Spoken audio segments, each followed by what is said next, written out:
두로를 떠나 항해를 다 마치고 돌레마이에 이르러 형제들에게 안부를 묻고 그들과 함께 하루를 있다가 이튿날 떠나 가이사랴에 이르러 7 집사 중 하나인 전도자 빌립의 집에 들어가서 머무르니라. 그에게 딸 넷이 있으니 처녀로 예언하는 자라. 여러 날 머물러 있더니 아가보라 하는 한 선지자가 유대로부터 내려와 우리에게 와서 바울의 띠를 가져다가 자기 수족을 잡아내고 말하기를 성령이 말씀하시되 예루살렘에서 유대인들이 같이 이 띠 임자를 결박하여 이방인의 손에 넘겨주리라 하거늘 우리가 그 말을 듣고 그곳 사람들과 더불어 바울에게 예루살렘으로 올라가지 말라 권하니 바울이 대답하되 여러분이 어찌하여 우러내 마음을 상하게 하느냐. 나는 주 예수의 이름을 위하여 결박당할 뿐 아니라 예루살렘에서 죽을 것도 각오하였노라 하니 그가 고난을 받지 아니하므로 우리가 주의 뜻대로 이루어지이다 하고 그쳤노라. 앞서 21장에 이제 바울과 일행이 밀레도에서 에베소 장로들에게 마지막 고별 설교를 한 다음에 그들과 헤어지고 배를 타고 예루살렘을 향하여서 나아가게 되었습니다. 그래서 1절로 6절까지의 여정을 보면 밀레도에서 배를 타고 고스 그리고 로도 그리고 바다라 이와 같은 곳을 하루씩 배를 타고 밤에는 정박을 해서 하룻밤을 지낸 다음에 다시 배를 타고 하루를 가서 정박하고 하는 방향으로 바다라에 도착을 하게 되었습니다. 그리고 이제 바다라에서부터는 지중해를 건너야 하기 때문에 작은 배로는 항해를 할 수가 없고 큰 배로 이제 움직여야 되기 때문에 이곳에서 큰 배를 타고 우리가 알고 있는 구브로 키프로스라고 하는 섬을 끼고 이제 지중해를 떠나서 거쳐서 두로라고 하는 곳으로 상륙을 하게 되어지고 그곳에서 배에 짐을 내리는 동안 그러니까 바울이 타고 온 배는 물건을 실어 나르는 대규모 상선이라고 볼 수가 있겠는데 이 배가 한번 정박을 해서 짐을 싣고 짐을 내리고 하는 기간이 대략 일주일 정도 걸리는 것으로 볼 수 있습니다. 그래서 이 두로에서 배의 짐을 푸는 동안 두로에 있는 제자들을 수소문해서 찾았다라고 기록을 하고 있습니다. 그리고 4절에 보면 제자들을 찾아서 거기에서 이레를 머물더니 그 제자들이 성령의 감동으로 예루살렘에 들어가지 말라 하더라. 이렇게 그 두로에 있는 제자들, 그러니까 예수를 믿는 그 제자들이 성령의 감동으로 예루살렘에 가면 큰 어려움이 있을 것이니 이제 그 예루살렘으로 가지 않는 것이 좋겠다 이렇게 만류를 했다고 하는 것입니다. 그러면서 여러 날이 지나서 배가 출발을 하게 되어지고 결국 이 두로에서 배를 타고 이제 다시 그의 여정을 시작을 하는 것을 보게 되었습니다. 두로의 성도들과 5절, 6절을 보면 바닷가에서 무릎을 꿇고 기도하며 작별을 나누고 다시 이제 배를 타고 떠난 곳이 어디냐. 오늘 7절로부터 그 이후의 여정에 대해서 말씀을 하고 있습니다. 지금 보여지는 지도가 3차 전도 여행을 이제 하는 그런 과정을 보여주는 지도가 되겠습니다. 두로라고 하는 곳을 찾으셨죠? 어딘지? 그 두로에서 배를 타고 돌레마이라고 하는 곳으로 가게 되었습니다. 돌레마이. 이 돌레마이라고 하는 지역이 지도가 잘렸나요, 지금?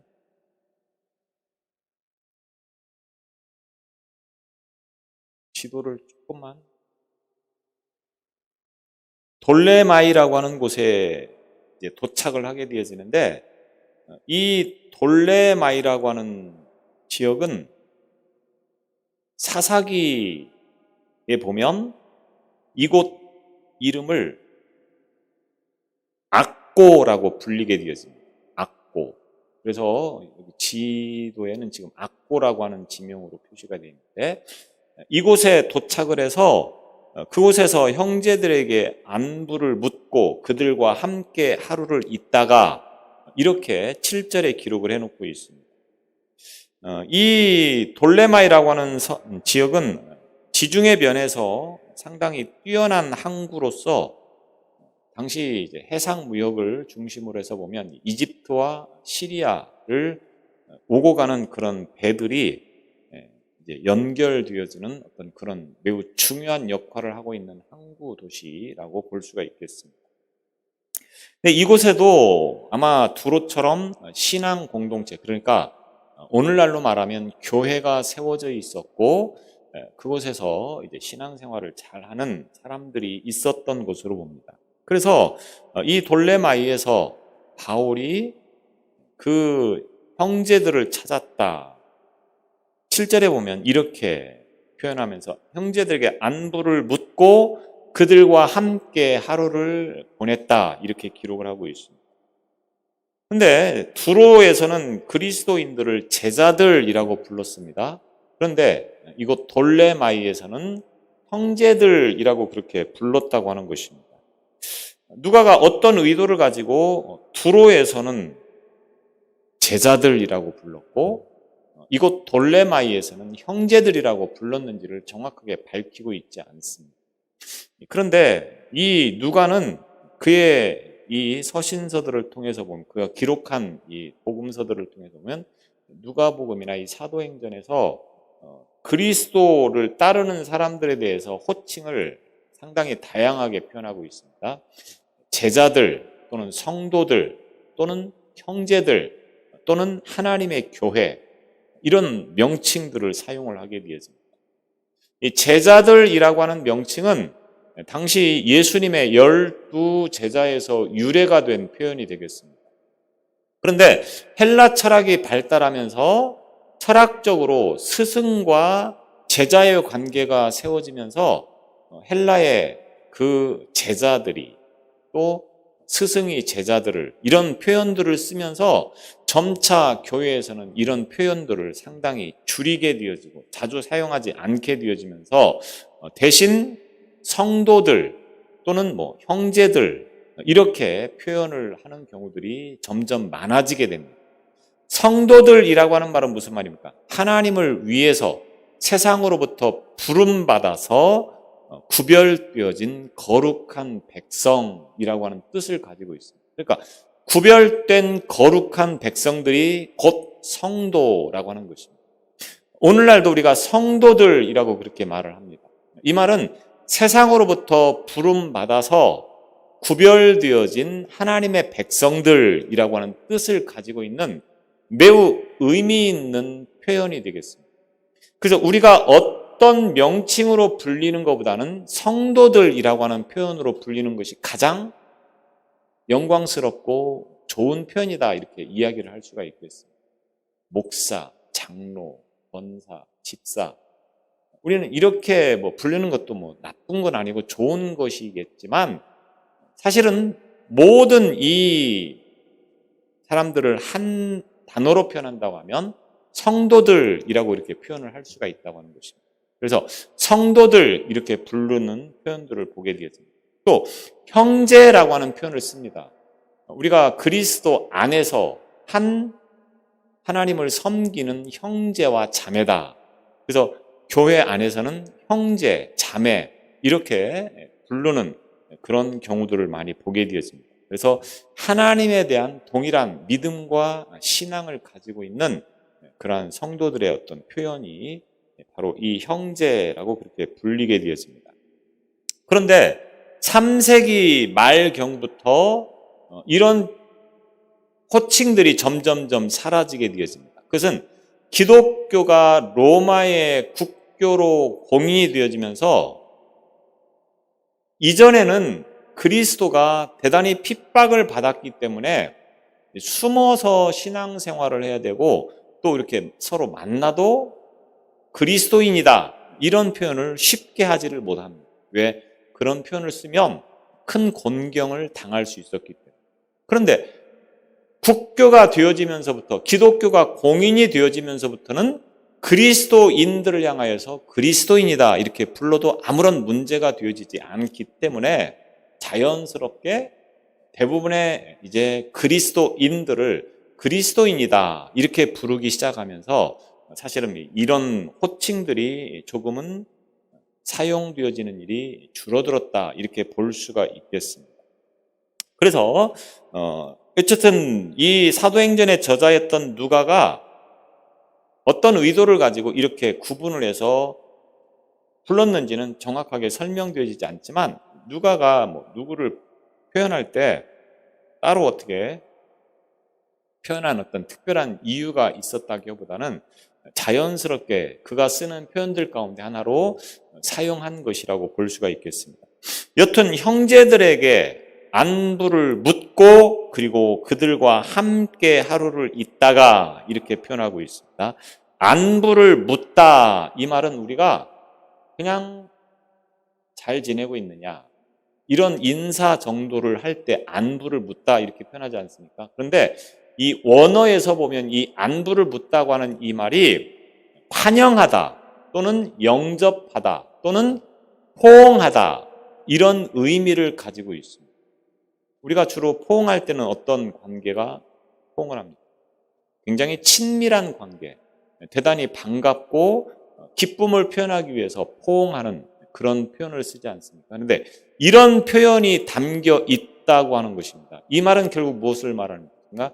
그들과 그냥 안부를 묻고 잘 지냈느냐 이런 정도가 아니고 그날 밤을 하룻밤을 같이 정겹게 또 속 깊은 이야기를 나누면서 보낼 만큼의 어떤 그런 시간을 가졌다라고 하는 의미에서 이와 같이 표현을 하고 있었다라고 하는 것입니다. 그래서 하룻밤 그들과 함께 지낸 다음에 8절로 가보면 이튿날 떠나 가이사랴에 이르러 7 집사 중 하나인 전도자 빌립의 집에 들어가서 머무니라. 다음날 바울 일행은 돌레마이를 떠나서 가이사랴라고 하는 곳으로 갔다고 하는 겁니다.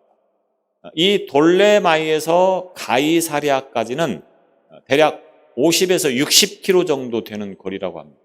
그러면 50에서 60km 정도 되면 성인 걸음으로 우리나라 같은 경우는 하루에도 갈 수는 있습니다. 그런데 이 지형이 지금 유대 지형이 하루에 50km, 60km를 간다고 하는 것은 사실 거의 불가능합니다.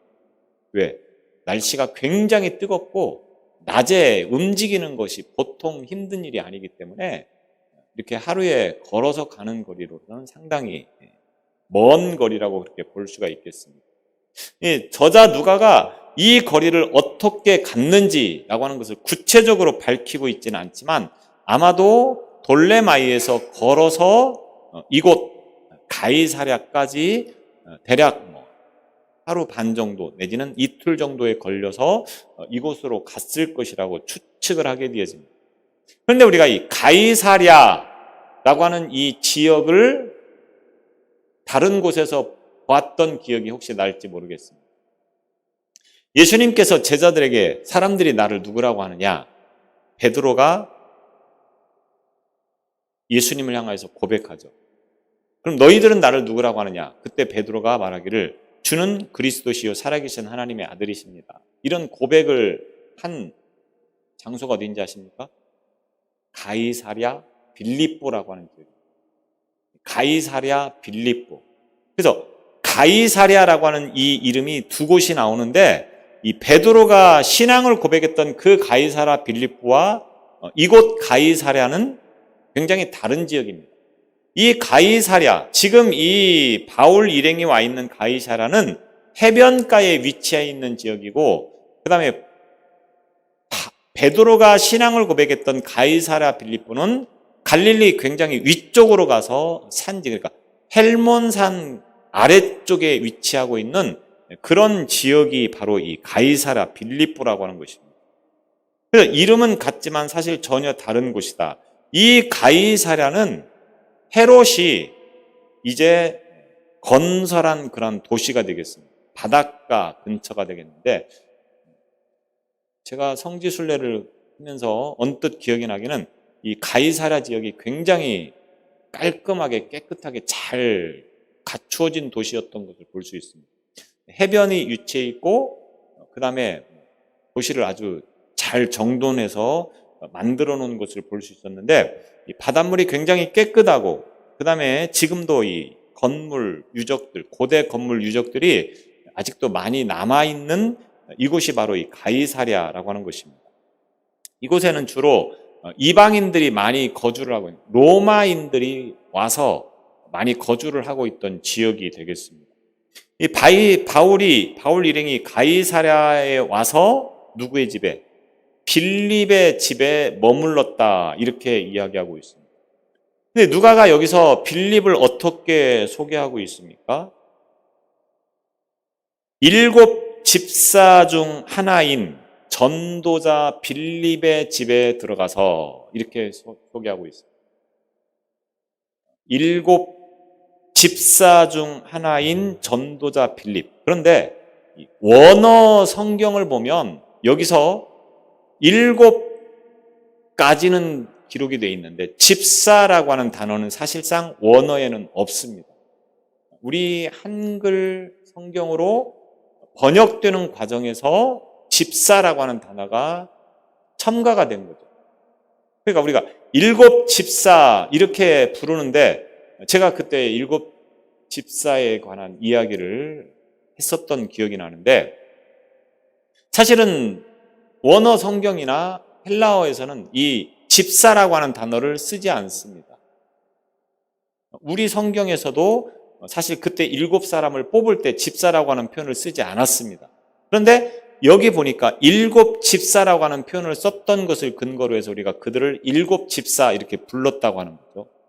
그런데 이 본문에서도 사실은 원어에 보면 이 집사라고 하는 단어가 빠져 있습니다. 그러니까 7 사람 가운데 하나였던 전도자 빌립, 이 말이 맞는 거죠.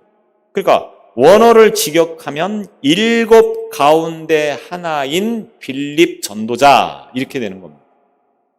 제가 이 7 사역자들에 대해서 그때 말씀을 드리면서도 그런 말씀을 드렸지만, 이 7 사람은 사실은 집사라고 하는 직분으로 불리우기보다는 사역자라고 불리우는 편이 훨씬 더 정확하게 표현되어진 말이라고 할 수가 있겠습니다. 왜냐하면 이들이 비록 구제를 하고 여러 가지 교회 일을 돕기 위해서 뽑힌 것은 사실입니다. 그런데 이들이 이런 일만 했을 뿐만 아니라 주로 사역이 무엇이었습니까? 전도하는 일을 많이 했었습니다. 그래서 그 7명 가운데 한 사람의 대표가 누구였습니까? 스데반이라고 하는 인물을 아마 기억하실 겁니다.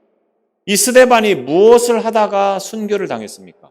복음을 전하다가 순교를 당했습니다. 여기 또 한 사람이 등장합니다. 누굽니까? 빌립. 빌립이 주로 무엇을 하였습니까? 빌립도 전도자로서 사역을 했다, 이렇게 기록을 하고 있는 것을 보게 되었습니다. 결국 전도자, 이들을 7 집사라고 표현하기보다는 7 사역자 또는 7 전도자, 이렇게 표현하는 것이 더 정확하다라고 그렇게 말씀을 드릴 수가 있겠습니다. 여튼 전도자라고 하는 이 말은 복음 전파자라고 하는 뜻으로 그리스도의 복음을 전하는 자들이다, 이렇게 이야기를 할 수가 있겠습니다. 신약 성경에 보면 이 전도자라고 하는 표현을 3번을 사용하고 있는데, 에베소서 4장 11절, 디모데후서 4장 5절, 그리고 오늘 이 본문에서 전도자라고 그렇게 표현을 하고 있는 것을 보게 되었습니다. 그런데 특정인을 가르쳐서 전도자라고 표현한 것은 오늘 이 본문이 유일한 표현이 되어진다고 하는 것입니다. 당시 전도자들의 임무는 뭡니까? 여기저기 돌아다니면서 복음을 전하는 일을 했던 사람들을 가르쳐서 전도자다, 이렇게 이야기를 하고 있다고 하는 것입니다. 그래서 이 전도자 7장에, 사도행전 7장에 보면 교회 역사상 최초의 순교자였던 스데반이 순교를 당하는 장면을 볼 수 있습니다. 그리고 8장에 보면 8장 초반에 사울이라고 하는 청년이 교회를 잔멸하고 예수 믿는 사람들을 다 잡아서 감옥에 넘기는 그런 사건을 기록해 놓은 것을 보게 되어집니다. 이것이 기폭제가 돼서 예루살렘 안에서 큰 박해가 일어나기 시작합니다. 그래서 예루살렘 안에 머물러 있던 많은 그리스도인들이 흩어지기 시작합니다. 이때 빌립이, 스데반의 동료였던 이 빌립이 박해를 피해서 어디로 갔습니까? 사마리아로 가서 복음을 전하다가 8장 40절에 보면 광야로 나가서 에디오피아 내시였던 그 사람에게 가서 복음을 전하는 장면을 우리가 볼 수 있습니다. 그리고 아소도와 가이사라 사이에 있는 모든 해안 도시들의 복음을 전하면서 가이사라에 정착하게 되었다고 하는 내용을 8장 40절을 통해서 우리가 볼 수 있습니다. 빌립이 예루살렘에서 박해를 피해서 간 곳이 바로 이 가이사랴라고 하는 지역이었다고 하는 겁니다. 그래서 이곳에 와서 뭐를 했겠습니까? 전도를 하면서 교회를 세우고 그리고 복음을 전하는 일을 힘썼을 거라고 하는 겁니다. 그래서 20년 만에 다시 이 이름이 등장을 하면서 바울과 빌립이 만나는 장면을 우리가 이 본문을 통해서 보게 됩니다. 그런데 이 두 사람의 만남은 굉장히 흥미로운 만남이라고 표현을 할 수가 있겠습니다. 왜? 한 사람은 누구였습니까? 복음을 전하다가 박해를 피해서 도망친 사람이었습니다. 한 사람은 누굽니까?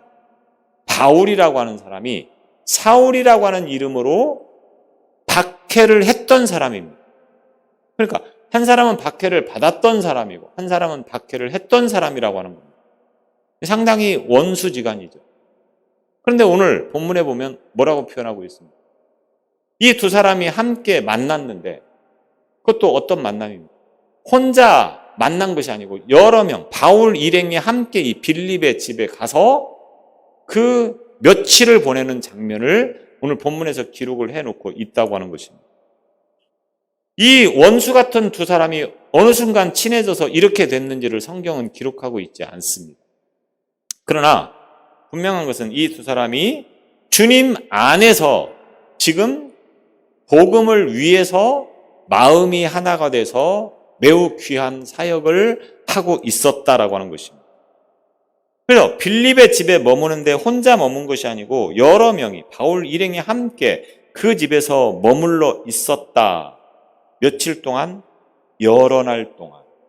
10절에 보면 여러 날 머물러 있더니 이렇게 표현을 하고 있는 것을 봅니다.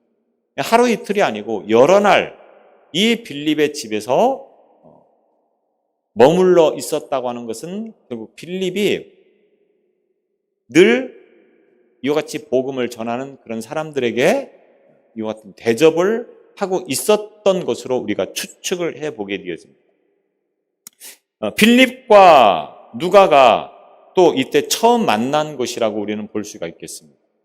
누가는 예수님의 제자가 아니었고 예수님께서 복음을 전할 당시에는 사실은 안디옥이라고 하는 지역이 있었기 때문에 주로 이제 예수님과 거리가 먼 그런 지역에서 이제 살았던 그런 사람이라고 볼 수가 있겠습니다. 그러다가 바울과 함께 동역을 하면서 같이 다니다가 결국 빌립의 집에 머물게 되어지면서 처음 만나는 그런 장면을 우리가 보게 되어집니다. 그 이후에도 아마도 빌립의 집을 자주 찾았을 것으로 보게 되어집니다. 이후로 바울이 예루살렘에서 체포돼서 이곳 가이사랴까지 오게 되어집니다. 왜냐하면 로마인의 신분을 가지고 있었기 때문에 유대인 법에 의해서 처결될 수 없는 바울이 로마로 호송되어져 갑니다. 그 전에 이곳 가이사랴, 이 가이사랴에는 로마의 총독이 있었기 때문에 이곳에서 이제 로마로 가기 위해서 이곳에 왔다고 하는 거죠. 이때 아마도 누가가 동행을 하면서 빌립의 집에 머물면서 바울을 보살폈을 것이라고 그렇게 볼 수가 있겠습니다. 그래서 이 빌립이 예루살렘의 이제 7 사역자들을 가운데 한 사람이었던 것은 분명할 것이고, 그리고 이 빌립은 예수에 대해서 아주 잘 알고 있었고, 또 예루살렘 교회의 초창기에 초대교회의 그 형편에 대해서 잘 알고 있었던 사람이었을 것입니다. 그래서 누가와 만나면서 빌립이 누가에게 그 모든 상황들을 자세하게 이야기를 해 주었을 것이라고 보는 것입니다. 누가는 이거를 근거로 해서 누가복음을 기록했고, 그 다음에 사도행전을 기록을 했을 터인데, 보지 못했던 그것들을 생생하게 본 것처럼 기록을 했다고 하는 것은 이와 같이 빌립 같은 사람을 만나서 그 이야기를 자세하게 들으면서 이제 하나의 어떤 기회가 돼서 누가복음을 기록했고, 그 다음에 사도행전을 기록할 수 있었다라고 그렇게 우리가 추측을 해보게 되어집니다. 여튼 이 빌립에게는 딸이 4명이 있었는데 처녀로 예언하는 자라, 9절에 보면 이렇게 말하고 있습니다. 빌립에게는 딸이 4명이 있었다고 하는 겁니다. 아들이 있었는지 없었는지는 기록하고 있지 않습니다. 있었어도 별로 시원찮은 아들이어서 굳이 내세울 이유가 없어서 기록을 안 한 것일 수도 있습니다. 여튼 중요한 거는 4명의 딸이 있었는데 이 딸의 4명이 어떤 사람들이었습니까? 예언하는 자라, 이렇게 표현하고 있습니다. 예언하는 자라고 하는 말은 신적 영감을 받아서 이제 말을 하는 그런 사람들을 우리는 예언자다, 이렇게 표현합니다. 이 예언자라고 하는 표현이 구약적 예언자와 신약적 예언자가 조금 차이가 있습니다. 구약 시대에는 구약적 예언자는 주로 하나님의 직통 계시를 받아서 그거를 가지고 백성들에게 선포를 하는 그런 과정을 우리가 많이 보게 돼요. 그래서 구약의 예언자들은 주로 하나님으로부터 말씀을 받아서 그들에게 경고성 메시지를 전했던 일들이 주로 구약의 예언자라고 하는 거예요. 근데 신약의 예언자는 뭡니까? 말씀에 근거를 해서 그 말씀을 근거로 백성들에게 깨닫도록 가르쳐주고 교훈하는 것을 신약적 예언. 왜냐하면 이미 구약 성경이 완성되었기 때문에 그거를 근거로 해서 백성들을 가르쳐주는, 그것이 신약적 예언자라고 그렇게 이야기를 구분해서 볼 수가 있겠습니다.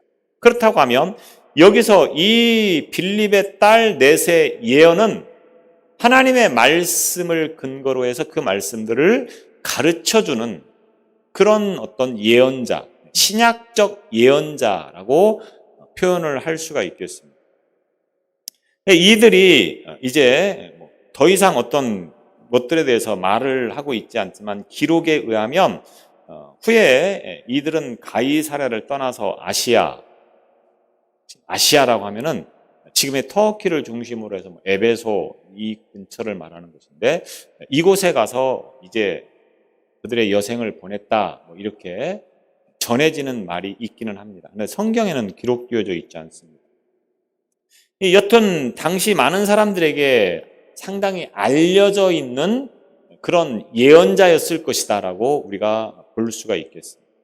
그래서 바울과 그 다음에 누가, 이 바울 일행이 이 빌립보 집에서 10절에 보면 여러 날 머물러 있더니 아가보라는 한 선지자가 유대로부터 내려와 이 빌립의 집에서 여러 날 머물렀다, 이렇게 표현하고 있습니다. 여러 날이라고 하는 말은 보통 열흘 이상을 머물 때 쓰는 표현입니다. 그런데 누가 또 바울 일행이 이 가이사랴의 집에 와서 실제로 머문 것은 약 5일 정도였을 것이다, 이렇게 이야기를 합니다. 추측을 합니다. 열흘 동안 머물 만큼의 시간이 맞지 않기 때문에 그렇습니다. 대략 5일 정도 머물렀을 것이다. 그런데 누가가 굳이 이 표현을 쓴 것은 비록 5일 정도 머물러 있었지만 10일 이상의 어떤 그런 긴 시간을 보낸 것 같이. 5일도 어떤 5일이냐에 따라 다르지 않겠습니까? 우리가 하루를 지내도 그 하루가 어떤 하루냐에 굉장히 다른 느낌을 가지게 됩니다. 그 하루가 굉장히 긴 하루가 될 수도 있고 굉장히 짧은 하루가 될 수도 있다고 하는 겁니다. 그러니까 이 5일 정도를 빌립의 집에 머무는데 10일을 있었던 것처럼 굉장히 의미 있고 중요한 시간들을 보냈기 때문에 누가가 의도적으로 이와 같은 표현을 써서 이제 이 빌립의 집에서 머물렀을 것이다. 이렇게 우리가 생각을 해볼 수 있다고 하는 것입니다. 그래서 앞서 말씀을 드렸듯이 누가는 이 시간 동안 빌립에게 또 그 딸들에게 굉장히 많은 그런 초대교회의 역사나 또는 뭐 예수 그리스도의 생애에 대해서 들었을 것이고 이것을 근거로 해서 후에 이제 이 누가복음이나 사도행전을 이제 기록을 한 것이라고 우리가 볼 수 있겠습니다. 아무튼 이때 누가 왔습니까? 아가보라고 하는 한 선지자가 유대로부터 내려와 이렇게 기록하고 있습니다. 아가보라고 하는 이 선지자가 어디에서 왔습니까? 유대로부터 왔다 이렇게 표현하고 있습니다. 근데 지금 바울 일행이 머물고 있는 이 가이사랴가 어디입니까? 이것도 유대입니다. 유대인데 굳이 유대로부터 내려왔다 이렇게 표현을 하고 있다고 하는 거죠. 이렇게 표현하는 것은 누가가 의도적으로 이 아가보는 유대인으로서 그러니까 정통 어떤 말씀 하나님과의 어떤 그런 매우 뜻깊은 연관성이 있는 사람일 것이라고 하는 것을 표현하기 위해서 유대로부터 왔다 이렇게 표현을 한 것이라고 볼 수가 있겠습니다. 그래서 이 아가보가 와서 이제 예언을 했다 이런 말이죠. 11절에 보면 우리에게 와서 바울의 띠를 가져다가 아가보가 빌립의 집에 와서 바울의 띠를 가져다가 자기 수족을 잡아맸다. 이 말은 띠라고 하는 것은 허리띠를 말하는 것입니다. 여기서 허리띠는 옷 자체가 지난번에도 말씀드렸듯이 치렁치렁한 옷이니까 이 활동을 할 때는 묶어야죠, 허리를. 그래서 허리를 묶는 끈, 기다란 끈을 말하는 것입니다. 바울의 허리띠를 가져다가 자기의 수족을 묶었다고 하는 겁니다. 그러면서 말합니다. 뭐라고 말합니까? 성령이 말씀하시되 예루살렘에서 유대인들이 이같이 이 띠 임자를 결박하여 이방인의 손에 넘겨줄 것이다. 예루살렘에 가면 사람들이 이 띠 임자, 누굽니까? 바울의 수족을 결박을 한 다음에 이방인에게 넘겨질 것이다 라고 하는 겁니다. 아가보가 예언자로서 예언을 했던 사건을 기억하십니까? 과거에 이제 바울과 만나서 이제 예언을 했던 그런 사건을 우리가 혹시 기억을 하실지 모르겠습니다. 이 아가보가 다시 바울을 찾아와서 수족을 묶으면서 행동으로 이제 이와 같은 일이 있었으니까 예루살렘으로 가지 않으면 좋겠다. 이런 의도를 가지고 말했죠. 여기서 우리가 한 가지 볼 것은 예언을 어떻게 했는지를 한번 보시기 바랍니다. 12절에 보면 성령이 말씀하시되 예루살렘에서 유대인들이 이같이 이 띠 임자를 결박하여 이방인의 손에 넘겨주리라 하거늘, 여기서 만약에 이 아가보가 결박하여 이방인의 손에 넘겨줄 것이니까 가지 말라 또는 가라 이렇게 결론을 지어서 말씀을 했으면 문제가 훨씬 쉬워졌을 겁니다. 그런데 어디까지만 예언입니까? 넘겨주리라 성령께서 여기까지만 말씀을 했다고 하는 겁니다. 그러니까 이방인의 손에 넘겨질 것이다 이렇게 말씀을 끝맺게 되어집니다. 그럼 나머지는 누가 결정을 하고 판단을 해야 될 문제입니까? 성령께서 끝까지 그냥 그런 일이 있을 거니까 가지 말라 이렇게 말씀을 했다고 하면 아무런 문제가 되지 않거든요. 그런데 그거는 말씀하지 않고 그런 일이 있을 것이다 이렇게 말씀을 했다고 하는 겁니다. 그러면 나머지 판단하고 결정하고 행동은 누가 해야 됩니까? 12절에 보면 우리가 그 말을 듣고 우리가는 누굽니까? 누가가 포함되어진 바울의 일행이겠죠. 그곳 사람들과 더불어 그곳 사람들은 빌립과 그 4명의 딸들과 그리고 그 집안의 어떤 식구들 그런 사람들이 함께 바울에게 뭐라고 말합니까? 예루살렘으로 올라가지 말라 권하니 이렇게 말하고 있어요. 왜? 가면 결박돼서 이방인의 손에 넘겨지니까 박해를 핍박을 환난을 당하니까 가지 말라. 이것이 바울 일행과 빌립 집 사람들의 이야기라고 하는 거예요.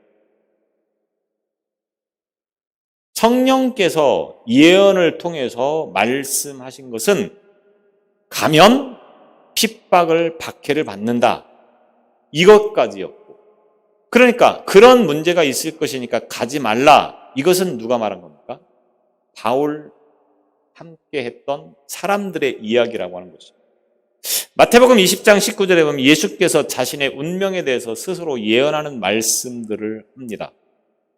예루살렘에 올라가면 자신이 십자가에서 죽을 것이다. 그런 것을 예언하는데 그때 한 말씀 가운데 서기관들이 대제사장과 서기관들이 자신을 이방인들에게 넘겨주어 이렇게 예언을 한 적이 있습니다. 자신이 예루살렘에 올라가면 유대인 대제사장과 서기관들이 자신을 결박해서 이방인 누굽니까? 로마인에게 넘겨질 것이다. 이렇게 예수님께서 예언을 했다고 하는 겁니다. 그런데 이 상황을 알면서 예수님께서 어떻게 했습니까? 예루살렘으로 가셨다고 하는 겁니다. 알면 안 가야 옳은 거 아니겠습니까? 가면 뻔히 죽을 걸 아는데 간다고 하는 겁니다. 왜? 그것이 예수님의 사명이었기 때문이라고 합니다.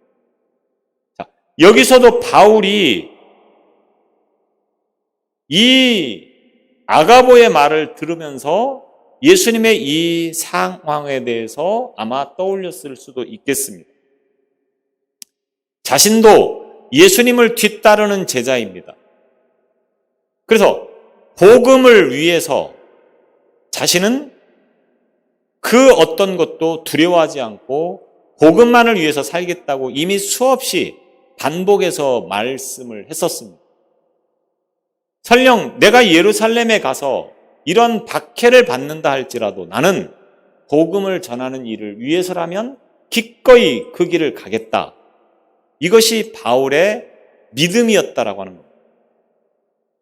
우리가 하나님의 뜻대로 살기를 원합니다. 예수님을 제대로 믿는 사람이라고 하면 하나님의 뜻대로 살기를 원한다고 하는 것입니다. 나는 하나님의 뜻대로 살고 싶은 마음이 없습니다. 이런 사람하고는 말하지 않겠습니다.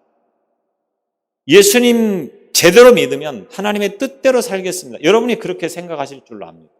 문제는 하나님의 뜻이 무엇이냐를 아는 거죠. 많은 사람이 하나님의 뜻을 내 뜻과 동일하다고 생각을 하는 겁니다.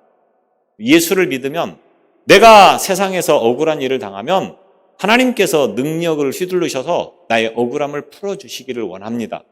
이것이 대부분의 사람들의 뜻이라고 하는 겁니다. 그런데 과연 그것이 하나님의 뜻일까요?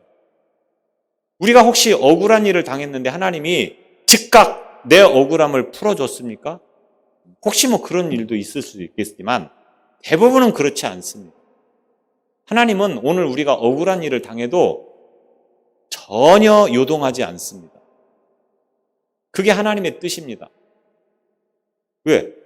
예수님도 십자가에 죽으시는 그 현장에서 하나님은 아무런 반응을 보이지 않았다고 하는 겁니다. 왜? 그것이 하나님의 뜻이고 그것이 곧 온 인류를 살리는 길이었기 때문에 그렇습니다. 후에 바울도 마찬가지입니다. 많은 믿음의 선조들이 순교를 당하고 그 어려운 일을 만나도 하나님은 눈 하나 깜짝 안 하셨다고 하는 겁니다. 우리가 볼 때는 하나님이 왜? 라고 하는 의문을 품게 되지만 그러나 그것이 곧 하나님의 뜻이었다고 하는 겁니다. 다시 다음 주에 말씀을 드리겠지만 하나님의 뜻과 내 뜻, 우리는 착각하지 않아야 됩니다. 하나님의 뜻은 내 뜻과 아무런 상관이 없으신 분입니다. 내가 어떤 뜻을 품고 있어도 하나님은 거기에 대해서 전혀 동요하지 않으시는 분입니다. 중요한 것은 우리가 그 하나님의 뜻을 바로 알고 그 뜻대로 살아가는 믿음이 되어져야 된다고 하는 겁니다. 바울처럼 설령 그것이 나에게 피해가 되는 것이고 나에게 엄청난 어려움이 주어지는 상황이라 할지라도 그것이 하나님의 뜻이라고 하면 그 길을 갈 수 있는 믿음이 되어져야 된다고 하는 것입니다. 오늘 저와 여러분이 그런 신앙이 되시기 바랍니다. 기도하겠습니다. 오늘 바울이 예루살렘으로 가면 큰 박해를 당할 것을 알면서도 기꺼이 그 길을 걸어가는 모습을 통하여서 예수님께서 우리를 위하여 십자가를 지고 가신 길을 다시 한번 떠올려 보게 하시니 우리의 가는 길이 십자가의 길이 되게 하여 주시고 내 상황과 환경과 형편에 얽매이지 않게 하여 주시며 하나님의 뜻을 위하여서 나의 모든 것을 드리는 믿음으로 살아가는 우리가 되게 하여 주옵소서. 예수님 이름으로 기도드리옵나이다.